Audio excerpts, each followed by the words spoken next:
Here says Gene Simmons has responded to critics of his involvement in the recent Ronald Reagan biopic, saying he doesn't give a squat. The bassist and singer recorded a cover of Harold Arlen and Ted Koehler's 1933 standard Stormy Weather for Reagan, which was directed by C. McNamara and released in the U.S. in August. The film, which stars Dennis Quaid as the former president, as well as Penelope Ann Miller, John Voight, Mena Suvari, and Creed frontman Scott Stapp as Frank Sinatra, received mostly negative reviews, and in a new interview, Simmons has hit back at anyone that took issue with his involvement. During an appearance on Bill O'Reilly's No Spin News, he was asked if he had received any pushback from his role in the movie. "How do I say this as nicely as I can? I don't give a squat. Everybody's entitled to an opinion," he continued. "It falls off your back. I think it is the bastion of a certain political leaning of the thing, but that's okay.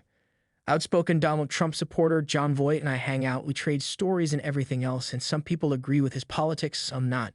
But everybody gives to charity, everybody loves children, and so think about the stuff that we agree with instead of the stuff that we don't."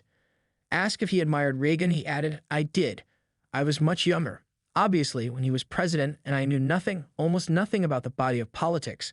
But interestingly, in hindsight, it bears noting that the political and pop culture figures of any age were always about the impression, the ability to communicate a feeling.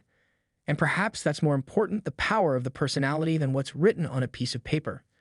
And now imagine a different president trying to communicate with Soviet President Mikhail Gorbachev and literally causing that wall to come down, which resulted in the fall of communism. That was Reagan. He was a great communicator. I was always a fan of his. I may have disagreed with something or something, but so what?"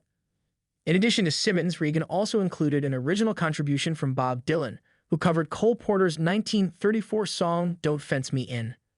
Elsewhere, Simmons has just announced a North American tour for April and May 2025, where he will play 16 dates across the continent.